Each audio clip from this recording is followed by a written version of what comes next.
We are less than 2 days away from the new Call of the Mountain set that's scheduled to release on August 26th for Legends of Runeterra. And there has been a lot revealed from the set since Sunday.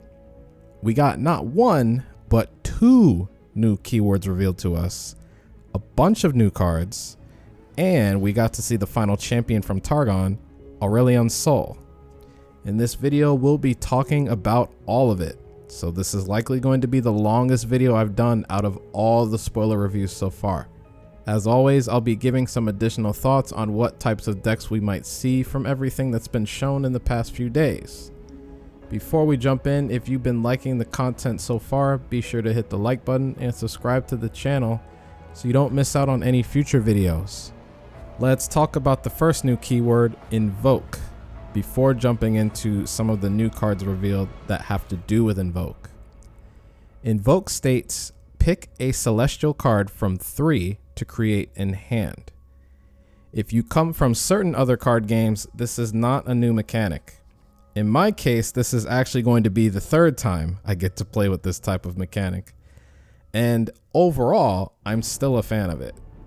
I think when Hearthstone did it, it was genius at the time, but over the years, I, and I'm sure others, have started to realize that this type of mechanic can be a double-edged sword when designed a certain way.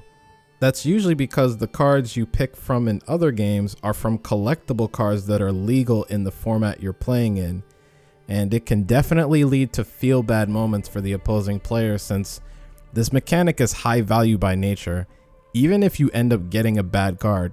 But it seems like Riot is attempting to dodge the negative side of this with Invoke. The reason being is that Invoke only includes a certain group of non-collectible cards you can choose from, not the entire card collection in the game right now. I think doing it this way has the potential to pay off big for Riot, keeping the fun aspect of the mechanic while mitigating the RNG somewhat. The other thing I really like about Riot doing this mechanic this way is that it gives players the ability to narrow down what card their opponent that's using Invoke could or would pick. Whereas in other card games, the pool of cards is a lot bigger, so there's a tendency to just throw your hands up and not even bother trying to figure out what your opponent could have picked. Even in the cases where some cards would only allow you to pick from a smaller group of cards within the entire collection. One more thing before we jump into the cards, I want to give a quick shout out to Cosmic for putting together some of these graphics showing the card spoilers. For those new, Cosmic has been contributing quite a bit to the Legends of Runeterra community and has been around since the beginning. Be sure to check out Cosmic's Twitch channel at the top right and his YouTube channel. Link to the YouTube will also be in the top right corner of this video. So let's talk about Mountain Scryer first. Mountain Scryer is a 4-mana 2/3 that reads your celestial cards cost 1 less, and this has allegiance, Invoke. When I first saw this card, I was pretty split on how I felt about it. I was glad that this was linked to Invoke because it meant that this card would be a more interesting and potentially more skill-intensive card to use. On the other hand, I was really hoping this card was a bit more generic and just had a strong effect that any Targon deck could use. Then I realized something. While this card works best in a deck with a lot of Invoke cards, you could potentially play this card in other Targon Allegiance decks that don't have a lot of other Invoke cards, or maybe not even any other Invoke cards other than this one. The biggest factor when deciding that is evaluating whether or not Invoke on its own will be powerful enough to run this card while treating the cost reduction as simply a small bonus. I think it will be overall. The very card you invoke from this card will already have its cost reduced. The stats are a bit underwhelming, but it's a fair drawback given everything else this card does. I think it's safe to say that every deck that's heavy on Targon cards should be playing this whether you have a bunch of Invoke cards or not. Next, let's talk about Spacey Sketcher. This is a 1-mana 1/1 where you discard a card to invoke a celestial card that costs 3 or less when this comes into play. You either want to use this with Piltover and Zaun and their cards that gain a benefit when discarded, or you want to use this with cards that generate additional cards when you play them, and you don't really need those additional cards generated so you can treat them like fodder. I don't see this card being played on round 1 often, and it'll probably sit in hand to be used as either a Nightfall activator or be used once you do have that extra card that you don't care about to discard. Given what's been shown regarding the Celestial cards, something we'll touch on later, there are actually quite a few options you can get from this card, but this can also backfire if you're trying to roll for a specific effect. Next, we have Lunari Priestess. This is a 3-mana 2/1 with Nightfall Invoke. This card has the potential to be overvalued by players that get hooked by the additional text on cards. I think Invoke is very powerful, but I don't know if it's worth only playing a 2/1 that has no additional keywords other than being forced to activate Nightfall to even get a card off of Invoke. I think Nightfall decks are going to be more on the aggressive side, and I don't think they want to take a potential tempo loss by playing this card, especially when there's always the chance you can whiff on Invoke. I could be wrong, but I wouldn't necessarily say this card is better than Crescent Guardian, for example. It'll really depend on what your deck wants to do at the end of the day, but I just have this sinking feeling that players that try this card out are going to end up disappointed. Let's talk about Solari Priestess next. Solari Priestess is a 3-mana 1/2 with Daybreak. Invoke a Celestial card that costs 4, 5, or 6. So we get an alternative 3-mana play to Zenith Blade, and this does have the potential to lower Zenith Blade's playability in Daybreak decks. I'm saying that somewhat sarcastically because the general consensus in the community seems to be that Zenith Blade is a bad card. So I'm expecting people to be happy that Daybreak decks got a quote-unquote actual 3-mana play and will be running this card. Like Lunari Priestess though, this card has very low stats for a 3-drop. Granted, you're playing this for the effect and not the body, but that presents another problem this card has. The Celestial card you get will likely sit in your hand for at least 2 turns, potentially 3 turns. That becomes even more likely if you're playing this in a Daybreak deck that wants to play Leona on round 4 if you have her. This means that this card is much more likely to be a tempo loss than Lunari Priestess is, since you can get a cheap card off of Lunari Priestess to use sooner. Regardless, this card is going to be very popular early on, and we'll touch a bit more on that later. Next, we have Moondreamer. This is a 5-mana 3/5 that invokes when it comes into play. I think it's interesting how there isn't a single unit that just allows you to invoke just by playing the card until you hit 5 mana. All the cheaper invoke units require something additional to invoke, whether that's Nightfall, discarding a card, or having a deck building restriction in the case of Mountain Scryer. It's just interesting to think about why Riot chose to design Invoke in that manner and what made them decide that 5 mana was the appropriate cost to pay for an Invoke unit that has no additional cost attached. But anyway, I'm going off on a tangent. This card seems okay. A 5-mana 3/5 is a little underwhelming. I actually think I'd like this better if it was a 4/4 so it could trade into things a bit better, since as it stands, this card just gets eaten up by a lot of the other popular 5-drops that have been in the meta. It's just tough to find a deck that actually wants this card, since the Invoke cards aren't necessarily a heavy card package that you have to go all in on when building a deck with them, unlike Nightfall. Also, this pulls from all the Celestial cards, so while the Celestial cards are actually heavily weighted towards rolling cheaper ones, there is still that lower chance you'll roll the card you want, unlike some of the other Invoke cards. I'm fine paying 3 mana for a unit with just a flat Invoke effect, or even 4 mana. I don't know if 5 mana is worth it, especially if you're getting a unit that would normally only be worth 4 mana otherwise. Next, we have Behold the Infinite. This is a 2-mana burst spell that invokes. I don't think this card is great, but it isn't bad either. Since I don't think you would necessarily build an Invoke deck with what we know now, I think this card would actually see niche use in decks that want to activate other effects via cheap spells. So Nightfall is an obvious candidate, but I could see other spell-focused decks running this card. Decks with champions like Lee Sin, Karma, or even Ezreal or Lux. Karma sounds sweet in particular, since if she's flipped already, you can invoke twice with this card. Granted, you would need to be careful since Karma decks can struggle with hand management, as they are often at or near a full hand all the time after Karma gets going. Again, not a bad card, but I don't think it's amazing either. So we've been talking about these Invoke cards without looking into the Celestial cards themselves. So let's see what these cards do. First off, I'll say that I'm not going to review each and every one of these since there are 22 of them, but I will say a few things about them in general. Again, these are non-collectible cards. You can only generate them through Invoke. Also, I'd say none of these are outright bad cards to get, which I think is a good thing. There are some that stand out to me among the rest though. Cards like Moonglow, the Joker, Written in Stars, the Warrior, Golden Sister, Living Legend, and most of the more expensive units because they're all effectively They Who Endures. One other thing I will say is that since we now know what all the Celestial cards are, in particular the 4, 5, and 6 mana ones, Solari Priestess is going to be seeing a lot of play on day one, and possibly in the long term because she has less RNG in her invocability due to only being able to select between the 4, 5, and 6 mana Celestial cards. And all of them are good, though a few of them are the best of the bunch. Time will tell if her stat line will hold her back too much, but I expect players to build their decks to accommodate for that. Next, let's touch on the other new keyword, Fury. Fury states that when I kill a unit, grant me +1/+1. This is a keyword that has the potential to snowball a game when given enough time. It'll be at its best on a unit that's able to control the board with another ability, so it'll have excellent synergy with Challenger and Vulnerable.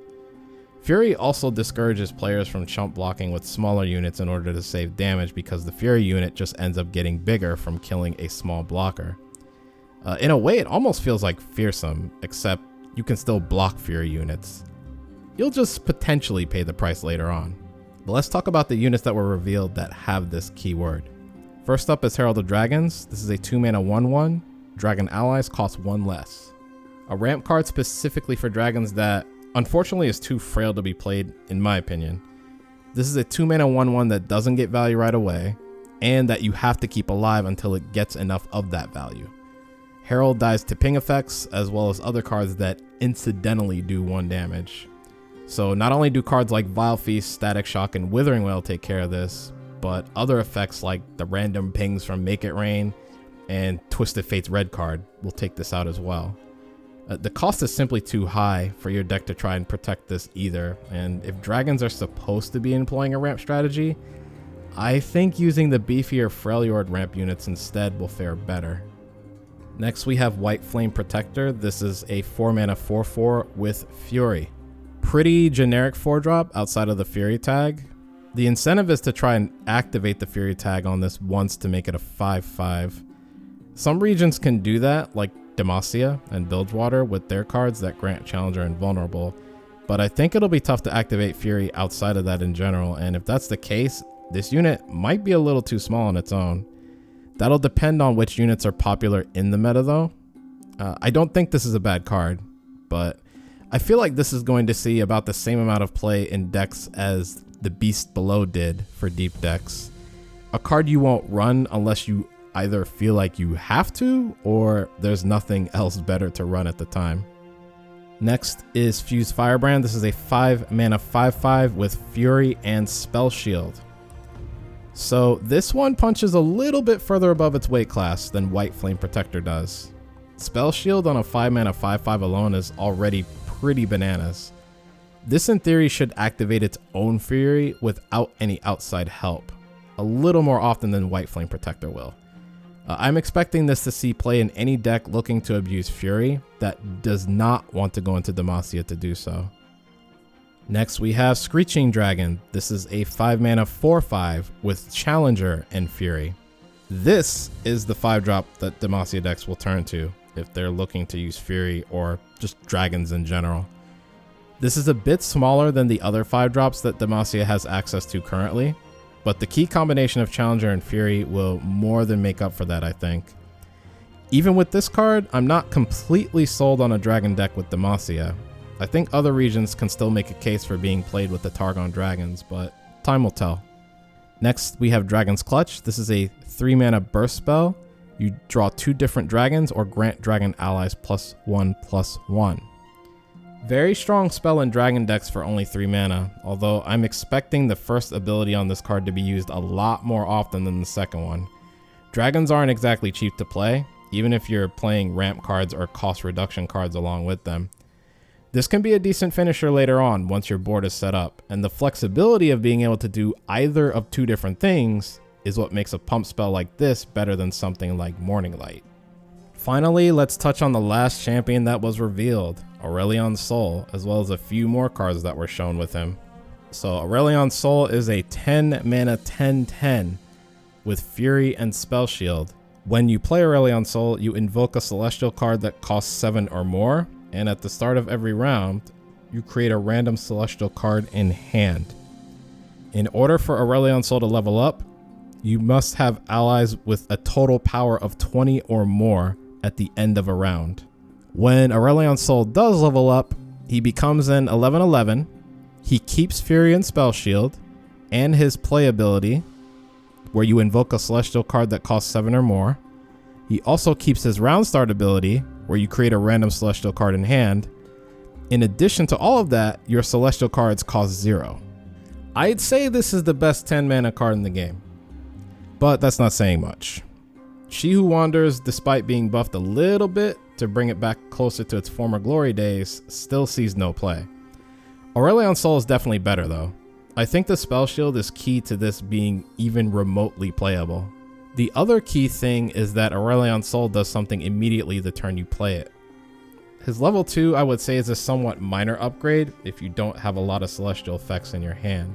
And I could see that being the case since Aurelion Sol is probably going to be one of the last cards you play in this style of deck this champion wants to be in. I'm expecting this to see play in slower mid-range decks or decks that focus on ramping into this card.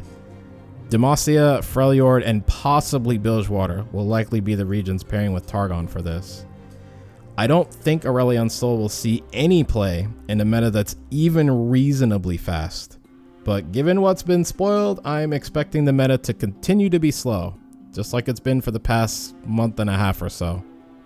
Next we have the Infinite Mind Splitter. This is an 8 mana 8/8 with Fury. When you play it, you pick 2 enemies. At the start of every round, you stun them. Cool name, but not a big fan of the card itself. An 8/8 is tough to get rid of, but I don't like the fact that this doesn't do anything the turn it comes down, and you have to wait until the next round to get the full value from this. This card, once it's already been in play for a round, will help you on attacking turns for sure though, since you're likely playing other big units with this, and your board will also likely be better than theirs after you've stunned their 2 best blockers. It's hard for me to say whether or not this is as good as something like Riptide Rex, which can actually kill units, but we'll see. Rex's effect is random after all. Next we have Inviolus Vox. This is a 6 mana 5/6 with Fury. When an ally with Fury kills an enemy for the first time each round, create a random dragon in hand.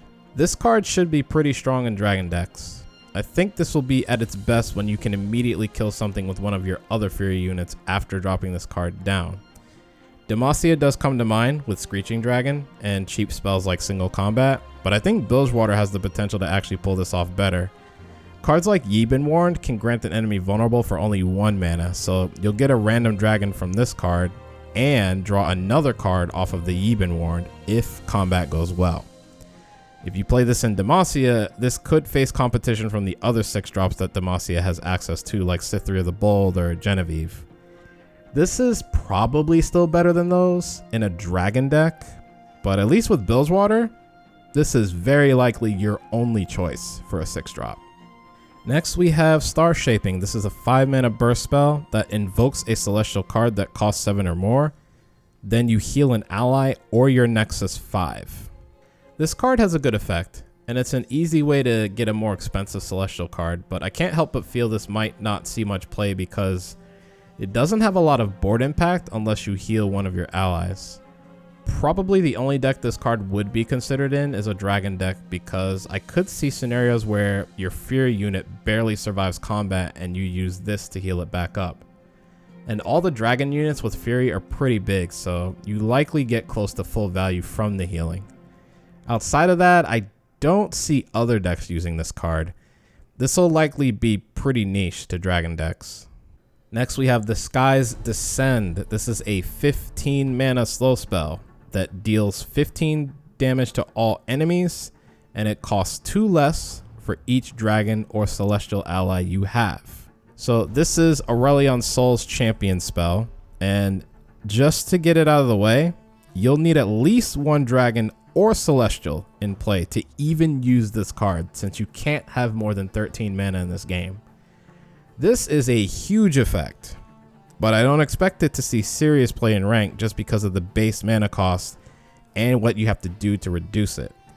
The most common scenario this gets played in will probably be with a bunch of celestial units in play, not dragons, since dragons are naturally more expensive to play. With this also being slow speed, I'm pretty sure the only time you're going to see this card in ranked is when it's played as a champion spell in Aurelion Sol decks.